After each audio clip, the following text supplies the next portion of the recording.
and in this video we'll be continuing from the early empire. We have already discussed that the early empire was that one, the Mauryan Empire, that was developed from this Magadhan Empire.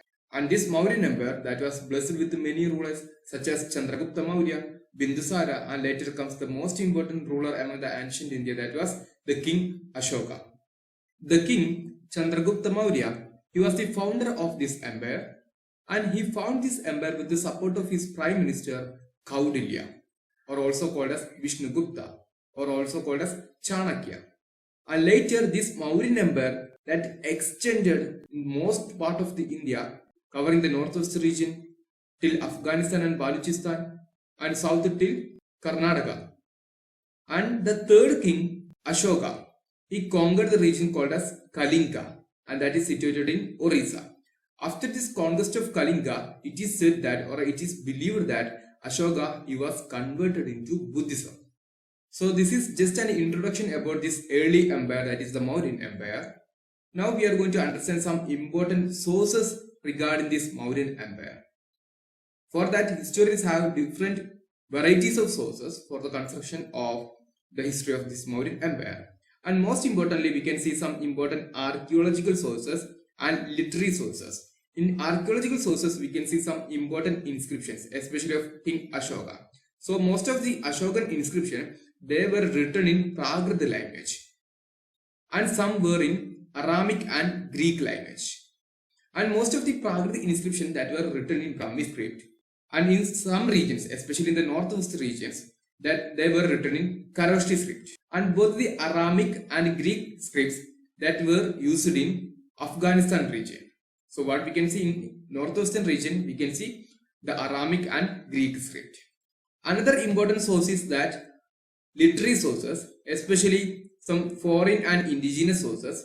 As part of the foreign source, we can see the account of Megasthenes. Megasthenes was the Greek ambassador in the court of Chandragupta Maurya, and he wrote one important work that is called as Indica. So in this work, Indica, he extensively mentions about India's social and political conditions. Another important source is that Arthashastra, that is written by Kaudilya or Chanakya. We have already discussed about him, Kaudilya or Chanakya, or also called as Vishnugupta. He was the prime minister of Chandragupta Maurya, the founder of Mauryan Empire, and he wrote this work called as Arthashastra. And we have already discussed some of inscriptions of Ashoka in different languages, and that were inscribed on rocks and pillars. And these inscriptions are valuable sources for understanding the history of Mauryas. One important point you have to note about Ashoka is that he was the first ruler who inscribed his messages to his subjects and officials on stone surfaces. This is very important point, you have to learn it. He was the first ruler in the history of India who inscribed his messages in stone surfaces. And for that purpose, he issued certain royal edicts or inscriptions. And through that, he propagated his idea of Dhamma or Dharma. And it was after the battle of Kalinga. So what we can see, after the battle of Kalinga, King Ashoka, he began to propagate Dharma instead of war and bloodshed. Next, we are going to understand the administration of this empire. Before that, look into this picture. We all have seen this picture, right?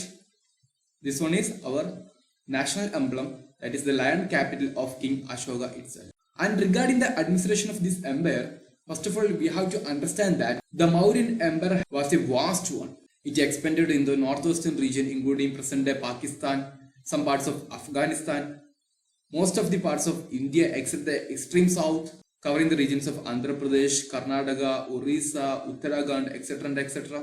And for administering this vast empire, there were 5 major political centers. And the capital of this Mauryan Empire was Pataliputra itself, continuing from the Magadhan imperialism. And there also had some kind of provincial centers such as Taxila, Ujjaini, Tosali and Suvarnagiri. And these all were mentioned in the Ashokan inscriptions itself. Now just look into this map. This map contains the major and minor rock edicts of Ashoka, also some pillar inscriptions. This map itself proves that the vastness of the empire, because we can see some important inscriptions of Ashoka or rock edicts of Ashoka from Kandahar, that is in Afghanistan, some other regions such as Taxila. We already discussed this one as one of the provincial city. Some other regions such as Ujjayini, Kalinga, and these are the regions of major Ashokan pillar inscriptions. These sites are very important. In Karnataka, we can see many minor rock inscriptions of Ashoka. So, this map itself proves that Ashokan Empire or this Mauryan Empire had this much of vastness. And we have already told that the Ashokan Empire had some kind of provincial centers such as Ujjayini, Taxila, Swarnagiri, etc. And these centers were carefully chosen. How you know? Both this Taxila and Ujjayini, and they were situated in the long distance trade routes. So what we can see, these cities connect major trade routes or having some kind of economic significance. And Suvarnagiri, that is properly situated in the region of Karnataka, and it is important for some gold mines. For an effective administration, communication is very important. For that, both the land and riverine routes were very effective and active in Mauryan Empire. And these communication networks that connected these provinces and the local governance.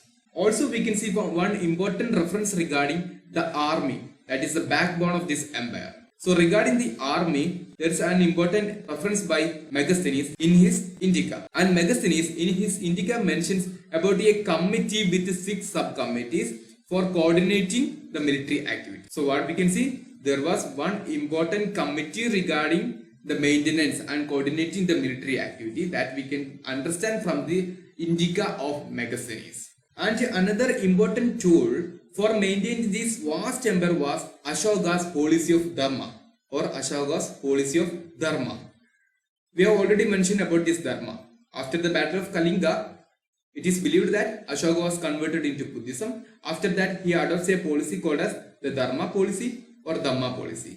And through this Dharma policy, which one was universally applicable, meaning you can see the Indian society was highly diversified. For a better governance, Ashoka introduced this policy of Dharma, and that was highly practicable for a better governance. And for that, he himself appointed some officials called as Dhamma Mahamatas, propagating the ideologies of Dharma. And through this, what we can see, Ashoka tried to build a society of moral and good activity. That was his policy of Dharma.